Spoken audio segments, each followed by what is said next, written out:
Hello friends, welcome to jobs in Telugu YouTube channel.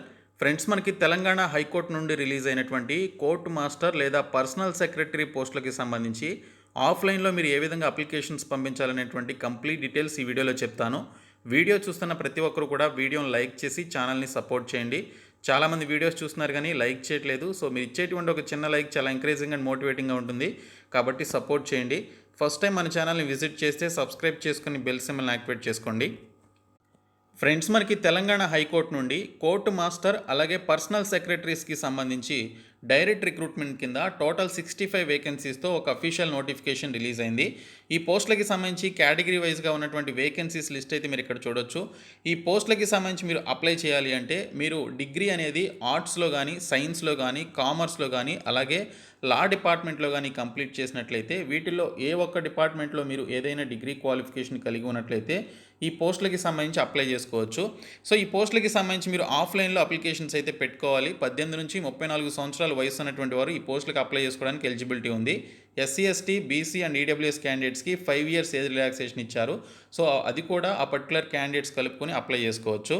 ఈ పోస్టులకి సంబంధించి మీరు అప్లికేషన్స్ పెట్టుకోవడానికి ఒక ఆఫ్లైన్ అప్లికేషన్ ఫామ్ అయితే మనకి ఇక్కడ ఇవ్వడం జరిగింది. ఈ ఫామ్ని మీరు ఫిలప్ చేసి పంపించాల్సి ఉంటుంది. సో మీరు పంపించాల్సినటువంటి లాస్ట్ డేట్ కూడా మనకి ఈ నెల 22వ తేదీ వరకు అయితే ఇచ్చారు. మీరు ఈ పర్టికులర్ అప్లికేషన్ ఫామ్తో పాటు హాల్ టికెట్కి సంబంధించినటువంటి ఈ ఫామ్ని కూడా ఫిలప్ చేసి పంపించాల్సి ఉంటుంది. సో ఇక్కడ కూడా మీరు ఒక పాస్పోర్ట్ సైజ్ ఫోటోగ్రాఫ్ని ఎఫిక్స్ చేసి గెస్టెడ్ ఆఫీసర్కి సంబంధించిన సైన్ అయితే చేయాలి. సో ఇప్పుడు ఏ విధంగా మీరు అప్లై చేయాలి, సో దీనికి సంబంధించిన ఫీ ఏ విధంగా మీరు పే చేయాలి, అలాగే మీరు అప్లికేషన్ ఫామ్తో పాటు అటాచ్ చేయాల్సినటువంటి డాక్యుమెంట్స్ ఏంటో కూడా చూద్దాము. ఈ పోస్టులకి సంబంధించి మీరు అప్లై చేయాలి అంటే ఓసీ అలాగే ఓబీసీ క్యాండిడేట్స్ 800 రూపీస్ ఫీ అనేది పే చేయాల్సి ఉంటుంది. అలాగే ఎస్సీ, ఎస్టీ, ఈడబ్ల్యూఎస్ కేటగిరీకి చెందినటువంటి క్యాండిడేట్స్ అయితే 400 రూపీస్ ఫీ అనేది పే చేయాల్సి ఉంటుందని ఇక్కడ క్లియర్గా మెన్షన్ చేశారు. అయితే ఈ ఫీ మీరు ఏ విధంగా పే చేయాలి అంటే డీడీ అనేది తీయాల్సి ఉంటుంది. సో డిమాండ్ డ్రాఫ్ట్ అనేది తీయాలి.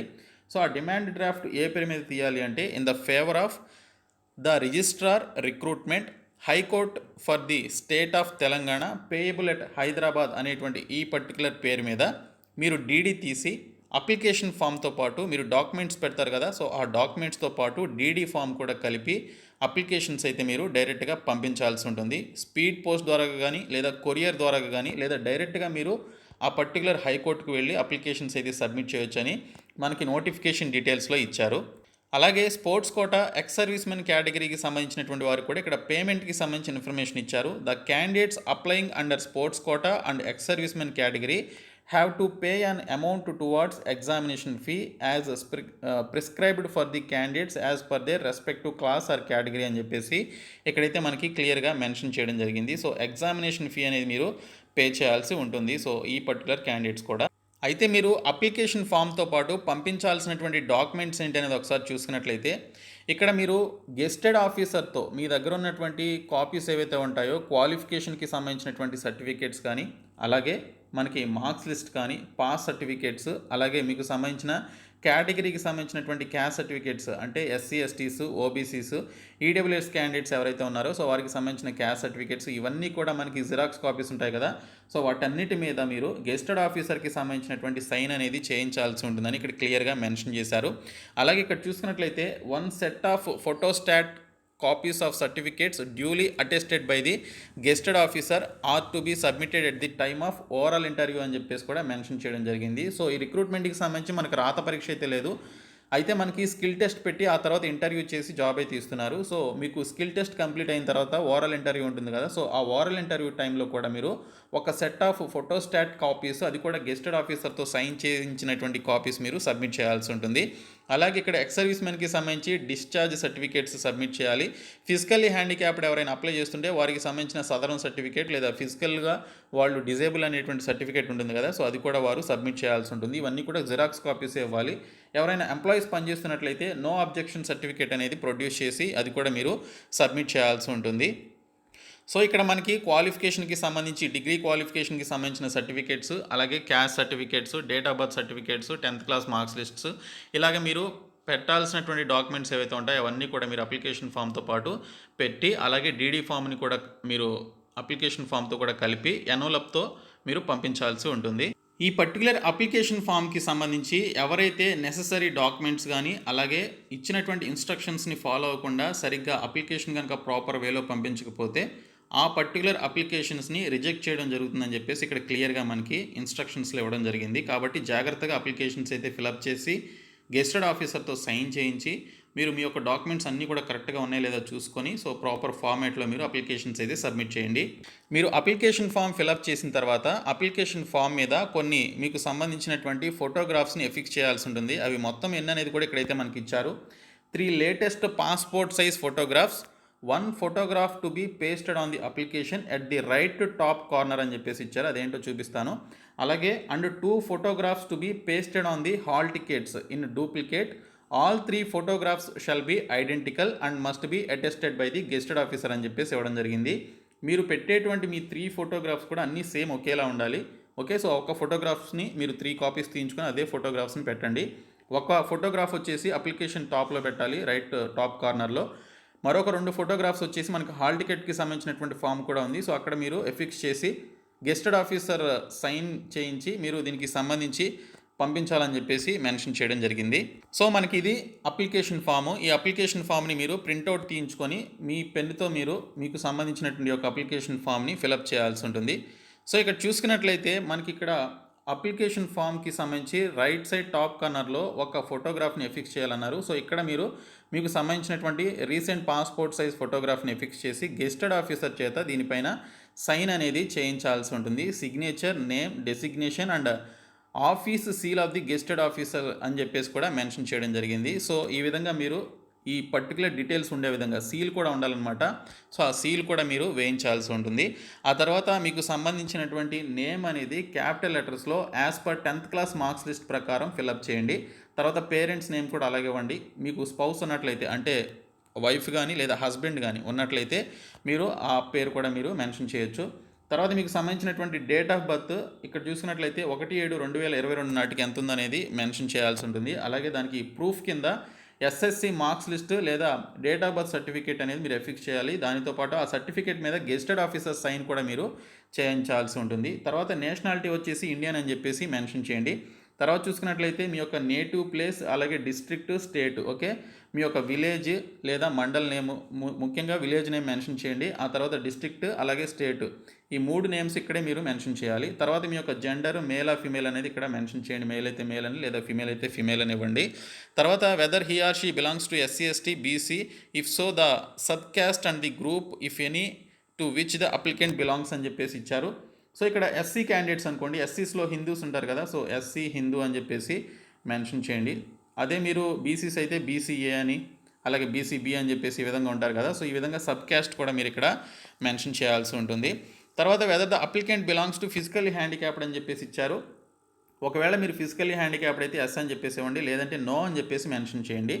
తర్వాత ఇక్కడ ఎడ్యుకేషనల్ క్వాలిఫికేషన్కి సంబంధించి, అకాడమిక్కి సంబంధించి, ఓకే, మనకి ఏదైనా డిగ్రీ అన్నారు. సో మీరు డిగ్రీలో ఏ డిగ్రీ కంప్లీట్ చేశారు, బీఎస్సీనా, బీకామా, బీజెడ్సీనా, లేకపోతే బీఈ, బీటెక్, ఇలాగ మీరు మెన్షన్ చేయాల్సి ఉంటుంది. టెక్నికల్ వచ్చేసి మనకి ఇక్కడ షార్ట్ హ్యాండ్ రైటింగ్కి సంబంధించి, అలాగే టైప్ రైటింగ్కి సంబంధించి అడిగారు. సో ఖచ్చితంగా ఆ డీటెయిల్స్ మీరు ఇక్కడ ఇవ్వాల్సి ఉంటుంది. సో అవి ఉన్నటువంటి సర్టిఫికేట్స్ ఉన్నటువంటి వారే ఎలిజిబుల్ అనమాట. సో వారు ఇక్కడ ఈ విధంగా ఫిలప్ చేయండి. తర్వాత అడ్రస్కి సంబంధించినటువంటి డీటెయిల్స్, ఓకే, మీ యొక్క ల్యాండ్లైన్ లేదా మొబైల్ నెంబర్, ఈమెయిల్ ఐడి కూడా ఇవ్వాల్సి ఉంటుంది. సో ప్రతి ఒక్క డీటెయిల్ కూడా క్లియర్గా మెన్షన్ చేయండి. మీ యొక్క address as per Aadhaar card ప్రకారం, ఆధార్ కార్డులో ఉన్నటువంటి అడ్రస్ ప్రకారం క్లియర్గా మెన్షన్ చేయండి. మెరిటల్ స్టేటస్, మ్యారీడ్ అయినట్లయితే మ్యారీడ్ అని, లేదంటే సింగిల్ అయితే సింగిల్, లేదా నాట్ మ్యారీడ్ లేదా అన్మ్యారీడ్ అని చెప్పేసి మెన్షన్ చేయండి. అలాగే whether arrested in connection with any crime involving moral turpitude and concern with the same, if yes furnish details అని చెప్పేసి అంటున్నారు. సో ఒకవేళ మీకు మీద ఏదైనా కేసెస్ ఉంటే దానికి సంబంధించిన డీటెయిల్స్ మీరు సబ్మిట్ చేయాలి. సో లేదంటే నో అని చెప్పేసి ఇక్కడ మెన్షన్ చేయండి. తర్వాత చూసుకున్నట్లయితే whether the applicant ever prosecuted or convicted అని చెప్పేసి అడుగుతున్నారు. సో ఎస్ అయితే దానికి సంబంధించిన డీటెయిల్స్ ఇచ్చి, లేదంటే నో అని చెప్పేసి ఇవ్వండి. తర్వాత ఇక్కడ చూసుకున్నట్లయితే any criminal cases are pending అని చెప్పేసి అడుగుతున్నారు. సో దీనికి సంబంధించి నో అని చెప్పేసి ఇవ్వండి. ఐడెంటిఫికేషన్ మార్క్స్ అని చెప్పేసి అడుగుతున్నారు. సో మన యొక్క పుట్టుమచ్చలు, ఓకే, మనకి 10th క్లాస్ మార్క్స్ లిస్ట్లో ఉంటాయి. అవి మీరు 10th క్లాస్ మార్క్స్ లిస్ట్లో ఎలా అయితే ఉందో అలా మీరు ఇక్కడ క్లియర్గా మెన్షన్ చేయండి. తర్వాత మీ యొక్క డిక్లరేషన్ అయితే ఇవ్వాలి. డేటు, ప్లేసు, మీరు ఏ రోజైతే అప్లికేషన్ ఫిలప్ చేసి పంపిస్తున్నారో ఆ డేట్ వేసేయండి. తర్వాత ప్లేస్ వచ్చేసి దీనికి సంబంధించి మీ యొక్క ప్లేస్, మీ యొక్క విలేజ్ నేమ్ మెన్షన్ చేయొచ్చు. తర్వాత మీకు సంబంధించినటువంటి సైన్ ఇక్కడ సైన్ చేసేసి ఇక్కడ మనకి హాల్ టికెట్ నెంబర్ అనేది అడిగారు. ఇక్కడ మనకి హాల్ టికెట్కి సంబంధించినటువంటి అప్లికేషన్ ఫామ్ కూడా ఉంది. సో ఆ హాల్ టికెట్కి సంబంధించిన డీటెయిల్స్ కూడా మీరు మెన్షన్ చేయాలి. సో హాల్ టికెట్ నెంబర్ అనేది ఇక్కడ చూసుకున్నట్లయితే మనకి ఇది ఆఫీస్ వాళ్ళు ఫిలప్ చేసేటువంటి ప్లేస్ అనమాట. సో తర్వాత ఇక్కడ చూసుకున్నట్లయితే మీకు సంబంధించినటువంటి రీసెంట్ పాస్పోర్ట్ సైజ్ ఫోటోగ్రాఫ్స్ని ఇక్కడ మీరు ఎఫిక్స్ చేయాల్సి ఉంటుంది అనమాట. సో 2 ఫోటోగ్రాఫ్స్ మీరు ఇక్కడ ఎఫిక్స్ చేయాల్సి ఉంటుంది. సో ఎఫిక్స్ చేసి కింద మీకు సంబంధించినటువంటి full name and full postal address of the applicant అని చెప్పేసి మెన్షన్ చేశారు. మీకు సంబంధించిన ఫుల్ నేమ్ ఇచ్చి అలాగే మీకు సంబంధించిన అడ్రస్ కంప్లీట్ అడ్రస్ ఇక్కడ కింద మెన్షన్ చేయండి. తర్వాత సిగ్నేచర్ ఆఫ్ ది అప్లికెంట్ అని చెప్పేసి అడిగారు. To be attested by the gazetted officer అని చెప్పేసి కూడా మెన్షన్ చేయడం జరిగింది. సో మీకు సంబంధించిన సిగ్నేచర్ ఇక్కడ ఇవ్వండి. తర్వాత గెస్టెడ్ ఆఫీసర్కి సంబంధించిన సిగ్నేచర్ అండ్ డెసిగ్నేషన్ స్టాంప్ అడిగారు. సో ఇక్కడ మనకి గెస్టెడ్ ఆఫీసర్కి సంబంధించినటువంటి సిగ్నేచర్ చేయించి వారికి సంబంధించిన స్టాంప్ ఉంటుంది కదా, అఫీషియల్ స్టాంపు, ఆ స్టాంపు మీరు ఇక్కడ వేయించాలి. తర్వాత ఇక్కడ చూసుకున్నట్లయితే మనకి ఈ విధంగా ఇన్స్ట్రక్షన్స్ ఇచ్చారు. సో ప్రతి ఫామ్ కింద ఇన్స్ట్రక్షన్స్ ఇచ్చారు. ఈ ఇన్స్ట్రక్షన్స్ చదవండి. సో ఒక ఫోటోని మీరు అక్కడ ఎఫిక్స్ చేయాలి. మొత్తం 3 ఫొటోస్ కదా. సో మనం అప్లికేషన్ ఫామ్లో ఒక ఫోటోని ఎఫిక్స్ చేసాము ఇక్కడ. సో ఇక్కడ ఎఫిక్స్ చేసాము. సెకండ్ ఫోటో వచ్చేసి మనకి సెకండ్ హాల్ టికెట్, ఇక్కడ మనకి హాల్ టికెట్కి సంబంధించి hall ticket come identity sheet అని చెప్పేసి ఉంది కదా. సో ఈ ఫామ్లో ఇక్కడ ఒక ఫోటోగ్రాఫ్ని ఎఫిక్స్ చేసాము. టోటల్ మనకి 2 ఫోటోగ్రాఫ్స్ కంప్లీట్ అయినాయి. ఇంకా థర్డ్ ఫోటోగ్రాఫ్ వచ్చేసి మనకి ఇక్కడ చూసుకున్నట్లయితే hall ticket come identity sheet అని చెప్పేసి ఇంకోటి ఉంది. సో ఇక్కడ మీరు దీనికి సంబంధించి మరొక ఫోటోగ్రాఫ్ని ఎఫిక్స్ చేయాల్సి ఉంటుంది.